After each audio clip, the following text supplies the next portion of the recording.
My grandmother Lois always smelled like lavender and old paper. She kept her important documents in a green metal lockbox under her bed, and she never told anyone the combination, except me. I was 26 when she pulled me aside at my cousin's baby shower and pressed a folded envelope into my hand. She made me promise not to open it until she said so. I tucked it into my purse and forgot about it for 3 weeks. Because that's what you do when your grandmother hands you mystery envelopes. You assume it's a birthday card with a 20 in it. It wasn't a birthday card. My name is Meg. I'm a licensed CPA, which means I spend my days parsing other people's financial lives with a fine-tooth comb, and I still somehow didn't see what was happening right in front of me for 2 years. That's the part that still gets me. Not the betrayal. The blindness. My dad remarried when I was 15. My mom had passed the year before, lung cancer, fast and brutal. And my dad was lonely in a way I didn't fully understand until I was much older. He met my stepmother, Renata, at a church fundraiser. She had 2 kids from her first marriage, a son named Bryce, 19 at the time, and a daughter, Lacey, who was 12. Within 8 months, Renata had a key to our house. Within 14, she had a ring. I was not gracious about it. I want to be honest about that. I was 16 and grieving and furious, and I made every holiday a small war zone. But eventually I grew up, moved to Charlotte for college, got my accounting degree, passed the CPA exam on my first attempt, and decided that being civil was easier than being angry. So I was civil. I attended their anniversary dinners. I sent birthday cards. I asked Bryce about his construction business and asked Lacey about her kids and smiled at the right moments. What I did not do was trust Renata. Not fully. Not ever. But I trusted my grandmother. Lois was my dad's mother, and she'd never warmed to Renata either, though she was far more polished about it than I was. She'd smile and say, "How nice," and then find a reason to change the subject. She was sharp until the very end. 91 years old, still did her own crossword puzzles, still balanced her own checkbook. She used a register, an actual paper register, like it was 1987. When she passed last March, I flew home to Asheville. The funeral was small. My dad sat in the front row with Renata's hand on his knee. Bryce stood in the back with his arms crossed.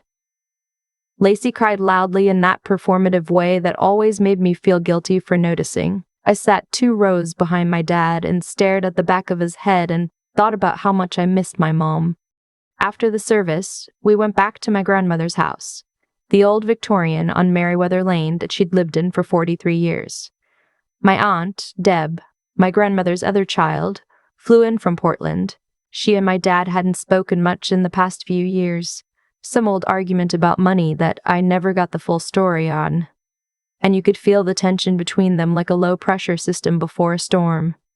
It was during the reception, while people were eating finger sandwiches and talking quietly, that Renata pulled me into the hallway. She had that look she got sometimes, the one where she was being careful, like she was choosing each word by weight. She said that my grandmother had, of course, updated her estate documents a few years back. She said there had been some changes. She said she thought I should know sooner rather than later that I wasn't named in the will. I looked at her. She smiled, not unkindly, she'd probably say. Gently, the way you smile at someone who is about to be disappointed. Your grandmother wanted her assets to go toward the family, she said. The immediate family. I said, I am her immediate family. Renata said, You know what I mean, Meg? I did not say what I was thinking. I went back into the living room and ate a finger sandwich and talked to my Aunt Dap about Portland and did not say a single word about what had just happened. That night, I remembered the envelope. I transferred it into my laptop bag months ago, when I switched purses, and I've been carrying it around ever since without thinking about it. I sat on the edge of the guest bed in my grandmother's house, and opened it. It was a letter in her handwriting, careful, slanted cursive, the way people wrote before keyboards existed. It said, I know we're reading this after I'm gone. I've thought about what I want to say for a long time. There is a trust account. the Lois May Hartwell Revocable Trust that has your name on it. I set it up in 2019 with your Uncle Pete's help. There is $47,000 in it. The account is at Blue Ridge Credit Union. The account number is on the card tucked in the bottom of this envelope. I want you to have it because you are my blood, and you worked hard, and I am proud of you. I love you, Maggie. Don't let anyone take what's yours. I read it twice. Then I read it again. I found the card. Blue Ridge Credit Union, account number in her handwriting. I didn't sleep that night. The next morning, I went to Blue Ridge Credit Union before anyone else was awake. I sat across from a woman named Tricia, soft-spoken, reading glasses on a beaded chain, and I slid the letter across the desk and gave her the account number and my ID and explained that I was named as the beneficiary of this trust and that my grandmother had just passed. Tricia looked at the account number. She looked at her screen. She looked at her screen again. Then she said, "Ms. Hartwell, this account was closed in November." I said, "I'm sorry?" She said, "This account was closed in November of last year. The funds were transferred out at that time." I remember the fluorescent light buzzing. I remember the framed photo of a mountain lake on the wall behind her. I remember thinking that I must have misunderstood. "Transferred where?" I asked. She said she couldn't give me that information without the account holder's authorization, but that the account holder was deceased, so I would need to go through the estate process. She was sorry for my loss. She gave me a pamphlet. I drove back to my grandmother's house with both hands on the wheel and didn't turn on the radio.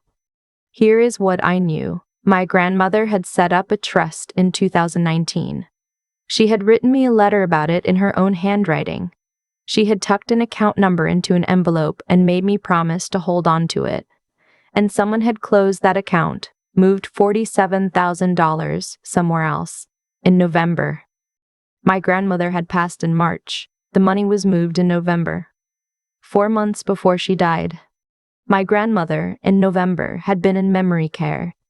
I am a CPA. I have spent 6 years reviewing financial statements, flagging anomalies, tracing transactions. I know what elder financial abuse looks like on paper. I'd seen it in clients' families. I had testified about it once, briefly, in a probate dispute. I had never once imagined I'd be sitting in my rental car in the parking lot of a credit union in Asheville, watching it happen to my own family. I called my Aunt Deb. She answered on the second ring. I told her everything. The letter, the trust, the closed account, November. There was a long silence on her end. Then she said, "Meg, that's not the first time." She told me about a brokerage account my grandmother had set up in 2015. Modest. About $18,000 in mutual funds, meant to go to my dad and Deb equally. In 2021, my dad had come to my grandmother with paperwork to simplify the accounts. Deb hadn't found out until after the fact. By the time she did, the account had been consolidated into something my dad managed for convenience. She'd raised it once. My dad had gotten upset. She'd dropped it because she didn't want to cause a scene. She said, "I've been watching for 2 years. I didn't have proof." I said, "I'm going to get you proof." This is the part where being a CPA actually matters. I spent the next 3 days in Asheville. I filed a records request for my grandmother's trust documents through her estate attorney, her original attorney, a woman named Frances, who had prepared the 2019 trust and was, to her credit, immediately alarmed when she learned the account had been closed while my grandmother was in memory care. Frances told me that my grandmother had never contacted her office to request any changes to the trust after 2019. She also told me that in October, 1 month before the account was closed, someone had called her office asking general questions about trust dissolution. The call had come from a number she didn't recognize. She hadn't thought much of it at the time. I pulled my grandmother's phone records from the estate. That number appeared 4 times in September and October. It was Renata's cell phone. I requested the trust transfer documentation from Blue Ridge Credit Union through the estate process. It took 10 days and a letter from Frances, but I got it. The transfer had been authorized with a power of attorney document, a POA signed by my grandmother in September, while she was in memory care, designating my dad as her financial agent. I have worked with PO documents. I know what they look like. I know that a person in the memory care facility can still legally sign documents, but I also know that capacity assessments are required for documents signed under those circumstances, and that without one, the document is challengeable. I contacted the memory care facility. I asked whether any capacity assessment had been conducted at the time of the September POA signing. The administrator checked the records. There was no assessment on file. What was on file was a note from the nursing staff from that same week indicating that my grandmother had been experiencing increased confusion and had not recognized her son on 2 separate visits. She had not recognized her son, and 2 weeks later, he had her sign over his financial authority. I sat with all of this for one day. Just one day. I went for a long walk by the river and I thought about my dad. Not the man who had married Renata, but the dad who used to make pancakes on Sunday mornings and who cried at my college graduation, and who I had once loved without complication. I thought about how grief does strange things to people and how loneliness does stranger things still. And then I thought about my grandmother who smelled like lavender and kept her lockbox under her bed and wrote me a letter in careful slanted cursive because she wanted me to have something that was mine. I called a probate attorney. Her name was Sandra, and she was referred to me by Francis. I met with her at her office on a Thursday afternoon, and I spread everything out on her conference table. The letter, the account records, the POA, the phone records, the memory care facility notes, and she looked at all of it for a long time without saying anything. Then she said, "This is a strong case." We filed a complaint with the North Carolina State Bar's Elder Law Division. We filed a separate complaint with the County Adult Protective Services Office because what had happened to my grandmother met the statutory definition of financial exploitation of a disabled adult. We filed a petition in probate court to challenge the September POA on the grounds of lack of capacity and to recover the transferred trust funds. My dad called me the day after he was served. I did not answer. He called 3 more times that week. Then Renata called. Then Bryce called, which surprised me. Bryce and I had never been close, but he'd also never involved himself in family conflict before. He left a voicemail saying he thought I was making a mistake and that this was going to tear the family apart. I thought about calling him back. I didn't. Lacey sent a text. It said, "I don't think you understand how hard the last few years have been on your dad." I read it twice, and then put my phone face down on my kitchen counter and went and made myself a cup of tea. The discovery process took about 4 months. My dad's attorney argued that the POA had been validly executed, that my grandmother had been lucid on the day she signed it, and that the fund transfer had been made in good faith to consolidate and protect the estate assets. He submitted a statement from a notary who said my grandmother had seemed alert and oriented at the signing. Sandra submitted the memory care facility records. She submitted the nursing notes. She submitted a declaration from my grandmother's primary care physician, who had documented a diagnosis of moderate stage dementia in August, 6 weeks before the POA signing. The notary's statement fell apart under deposition. It turned out she had driven to the facility with my dad. She had met my grandmother for the first time that day. She had spent approximately 12 minutes with her. 12 minutes.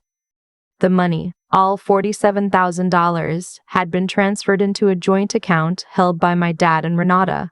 From there, $31,000 had moved into a renovation project on a rental property they owned in Weaverville. The remaining $16,000 was gone, spent down over the following months on what the bank records showed as a mix of home furnishings, a European vacation, and payments to Bryce's construction company.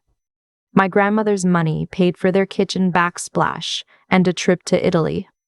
The judge ruled in our favor on the POA challenge. The document was invalidated.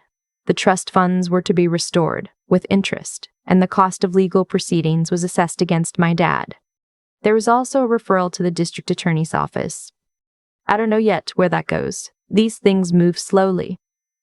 But the referral was made, and the record exists, and I testified about everything I found, clearly and without emotion, which is the only way I know how to testify. My dad did not look at me in the courtroom, not once. After it was over, my Aunt Deb called me from Portland She was crying, which made me cry, which surprised me because I had been so focused on the process for so long that I'd almost forgotten how to feel the thing underneath it. She said, "Lois would be so proud of you." I didn't say anything for a moment. Then I said, "She told me not to let anyone take what was mine." Deb laughed a little, wet and watery. "That sounds exactly like her." The trust was restored in full, $47,000 plus 8 months of interest. I've put most of it into a retirement account, which is what a CPA does with a windfall, and which feels right somehow, building something slow and solid in my grandmother's name. The rental property in Weaverville sold at a loss. The kitchen backsplash is someone else's problem now. I still have the letter. I keep it in a green metal lockbox under my bed. I don't know the combination. I said it on a day I was feeling sentimental and then immediately forgot it, which is exactly the kind of thing my grandmother would have found hilarious. I think about her a lot. I think about the lavender and the paper register and the careful slanted cursive. I think about how she must have known in some clear-eyed part of herself that something wasn't right, because why else do you press an envelope into your granddaughter's hand at a baby shower and ask her to hold on to it? She knew. She just needed someone to pay attention. I was paying attention, Grandma, I promise. I keep thinking about that notary. 12 minutes. She spent 12 minutes with my grandmother and signed off on a document that handed away $47,000. I don't think she was a bad person. I think she just didn't ask hard enough questions. And that's the thing about harm. It doesn't always come from cruelty. Sometimes it comes from people who simply decide not to look too closely. What happened to my grandmother wasn't an accident. It was the result of a series of choices, small ones that compounded over years, each one made easier by the one before it. My dad chose to see her as an asset before she was gone. Renata chose to make phone calls to an estate attorney on my grandmother's behalf without ever telling anyone. The notary chose convenience over caution. And every person in that family who noticed something off and stayed quiet, including my Aunt Deb for 2 years, made a choice too. Silence has consequences just as surely as action does. What you allow continues. I made choices too. For a long time, I chose civility over honesty. I smiled at the right moments and asked Bryce about his business, and told myself that keeping the peace was the same as keeping my integrity. It wasn't. Peace without honesty is just managed avoidance, and managed avoidance has a shelf life. The envelope sat in my laptop bag for months. My grandmother had been trying to tell me something, and I'd been too distracted or too comfortable to hear it. When I finally did, when I sat on that guest bed and read her handwriting and understood what she had done to protect me, I felt the weight of it. She had been sharper than any of us gave her credit for. She had seen what was coming, and she had done the one thing in her power to counter it. She wrote me a letter. She tucked an account number into an envelope. She made me promise to hold on to it. That's not luck. That's a woman who understood exactly how the world works and used every tool available to her. I think about her discipline, 91 years old, balancing her own checkbook with a paper register, keeping her documents in a locked box, trusting her instincts about people even when everyone around her called those instincts difficult. That kind of clear-eyed persistence is something I want to carry forward. Not the stubbornness, but the refusal to pretend that things are fine when they aren't. Being a CPA gave me the vocabulary to fight back, but vocabulary isn't enough without the willingness to use it. There were moments in those 4 months when I wanted to stop. When the legal process was slow and expensive and exhausting, when my dad's silence felt heavier than his anger would have, when I wondered whether the money was worth the cost of what I was dismantling. I kept going because my grandmother asked me not to let anyone take what was mine, and because what was mine wasn't just money, it was the truth about what had happened to her. She deserved someone who would tell that truth, so I did. I think about what I'd say to anyone watching who has a feeling, just a feeling, that something isn't right in their family's finances. Trust it. Learn the vocabulary. Get the documents. Ask Francis. Ask Sandra.